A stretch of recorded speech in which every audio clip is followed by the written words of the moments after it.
ಇಸ್ರೇಲ್ನ tell Aviv ಮೇಲೆ ಭೀಕರ ದಾಳಿಯನ್ನ ಮಾಡಲಾಗಿದೆ. ಇರಾನ್ ಮಿಸೈಲ್ ದಾಳಿಯನ್ನ ಮಾಡಿದೆ ಇಸ್ರೇಲ್ನ ಟೆಲ್ ಅವೀವ್ ಮೇಲೆ. ಹೊತ್ತಿ ಉರಿದಿದೆ ಟೆಲ್ ಅವೀವ್ ನಗರ. ಸುಮಾರು 13ಕ್ಕೂ ಹೆಚ್ಚು ಜನರು ಮಿಸೈಲ್ ದಾಳಿಯಿಂದ ಗಾಯಗೊಂಡಿದ್ದಾರೆ. ಕ್ಲಸ್ಟರ್ ಬಾಂಬ್ ದಾಳಿ ಬಳಿಕ ಎಲ್ಲವೂ ಛಿದ್ರ. ಇನ್ನು ಇರಾನ್ನ ಇಸ್ಫಹಾನ್ ಮೇಲೆ ಅಮೆರಿಕ ಭೀಕರ ದಾಳಿಯನ್ನ ಮಾಡಿದೆ. ಮತ್ತೊಂದು ಕಡೆ ಅಮೆರಿಕದಿಂದಲೂ ಕೂಡ ಇರಾನ್ ಟಾರ್ಗೆಟ್ ಆಗ್ತಾ ಇದೆ. ಇರಾನ್ನ ಇಸ್ಫಹಾನ್ ಮೇಲೆ ಅಮೆರಿಕ ಭೀಕರ ದಾಳಿಯನ್ನ ನಡೆಸಿದೆ. ಇರಾನ್ನ ದೊಡ್ಡ ನಗರ ಇಸ್ಫಹಾನ್ನಲ್ಲಿ ತೀವ್ರ ದಾಳಿಯಾಗಿದೆ. 907 ಕೆಜಿಯ ಬಾಂಬ್ನಿಂದ ಅಮೆರಿಕ ಈ ದಾಳಿಯನ್ನ ನಡೆಸಿರೋದು.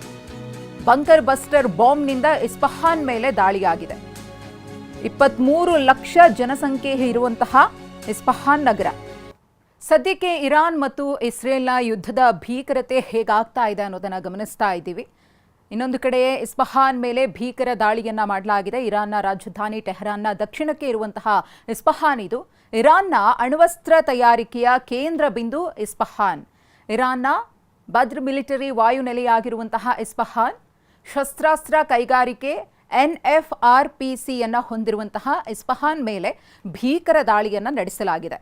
ಪರಮಾಣು ಇಂಧನ ಸಂಶೋಧನೆ ಮತ್ತು ಉತ್ಪಾದನೆಯ ಕೇಂದ್ರ ಇದು. ಅಣುಬಾಂಬ್ಗೆ ಬೇಕಾದ ಯುರೇನಿಯಂ ಸಂವರ್ಧನೆಯ ಕೇಂದ್ರ. ಅಪಾರ ಪ್ರಮಾಣದಲ್ಲಿ ಯುರೇನಿಯಂ ಅನ್ನ ಇಲ್ಲಿ ಸಂಗ್ರಹಿಸಿ ಇರಾನ್ ಇಟ್ಟಿದೆ. ಇರಾನ್ನ ಯುದ್ಧ ವಿಮಾನ ತಯಾರಿಕಾ ಕೇಂದ್ರವೂ ಇದೆ. ಇಸ್ಫಹಾನ್ ನಗರದಲ್ಲಿ 2.3 ಮಿಲಿಯನ್ ಜನ ವಾಸ ಮಾಡ್ತಾ ಇದ್ದಾರೆ. ಇದೇ ನಗರದಲ್ಲಿ ಸ್ಫೋಟಕಗಳು, ಶಸ್ತ್ರಾಸ್ತ್ರವನ್ನ ಇರಾನ್ ಸಂಗ್ರಹಿಸಿ ಇಟ್ಟಿದೆ ಕೂಡ. ಹಾಗಾಗಿನೇ ಈ ನಗರವನ್ನ ಟಾರ್ಗೆಟ್ ಮಾಡಿಕೊಂಡು ಮಿಸೈಲ್ ದಾಳಿಯನ್ನ ಮಾಡಲಾಗಿದೆ.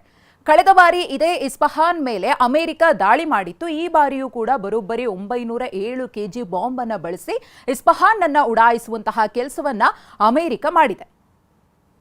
ಇಸ್ಫಹಾನ್ನಲ್ಲಿ ಸಂಗ್ರಹಿಸಿ ಇಡಲಾಗಿದ್ದ ಯುರೇನಿಯಂ, ಯಾಕಂದ್ರೆ ಈಗಾಗಲೇ ಹೇಳ್ದಂಗೆ ಪ್ರಮುಖವಾಗಿ ಅಲ್ಲಿನ ಸ್ಫೋಟಕಗಳು, ಶಸ್ತ್ರಾಸ್ತ್ರಗಳು, ಪರಮಾಣುವಿಗೆ ಬೇಕಾದಂತಹ ಯುರೇನಿಯಂ ಅನ್ನ ಸಂಗ್ರಹಿಸಿ ಇಡಲಾಗಿತ್ತು. 540 ಕೆಜಿ ಯುರೇನಿಯಂ ಸಂಗ್ರಹಾಗಾರವೇ ಟಾರ್ಗೆಟ್ ಆಯ್ತಾ ಹಾಗಿದ್ರೆ ಅಮೆರಿಕ ಮತ್ತು ಇಸ್ರೇಲ್ಗೆ? ಇಸ್ಫಹಾನ್ನ ಅಂಡರ್ ಗ್ರೌಂಡ್ನಲ್ಲಿ ಯುರೇನಿಯಂ ಅನ್ನ ಸಂಗ್ರಹಿಸಿ ಇಡಲಾಗಿದ್ಯಾ? ದಾಳಿಯ ಸುಳಿವು ಸಿಗ್ತಾ ಇದ್ದಂತೆ ಯುರೇನಿಯಂ ಅನ್ನ ಶಿಫ್ಟ್ ಮಾಡಿರುವ ಸಾಧ್ಯತೆ ಕೂಡ ಇದೆ. ಪ್ರಮುಖವಾಗಿ ಇದೇ ಒಂದು ಕೇಂದ್ರದಲ್ಲಿ ಇರಾನ್ ತನ್ನ ಯುರೇನಿಯಂ ಅನ್ನ ಸಂಗ್ರಹ ಮಾಡಿ ಇಟ್ಕೊಳ್ತಾ ಇತ್ತು. ಆದರೆ ಈಗ ಈ ರೀತಿ ದಾಳಿ ಆಗುತ್ತೆ ಅನ್ನೋದ್ರ ಬಗ್ಗೆ ಮುಂಚಿತವಾಗಿ ಅವರಿಗೆ ಮಾಹಿತಿ ಸಿಕ್ಕಿ ಅದನ್ನ ಬೇರೆ ಕಡೆಗೆ ಸ್ಥಳಾಂತರ ಮಾಡಿರುವ ಸಾಧ್ಯತೆಯೂ ಕೂಡ ಕಂಡು ಬರ್ತಾ ಇದೆ. ಅಣ್ವಸ್ತ್ರ ಕೇಂದ್ರದ ಮೇಲೆ ದಾಳಿ ಮಾಡ್ತೀವಿ ಅಂತ ಟ್ರಂಪ್ ಹೇಳಿದ್ರು. ನಿನ್ನೆ ಟ್ರಂಪ್ ಎಚ್ಚರಿಕೆಯ ಬೆನ್ನಲ್ಲೇ ಇರಾನ್ ಹಾಗಿದ್ರೆ ಅಲರ್ಟ್ ಆಯ್ತಾ ಅನ್ನೋ ಕುತೂಹಲ.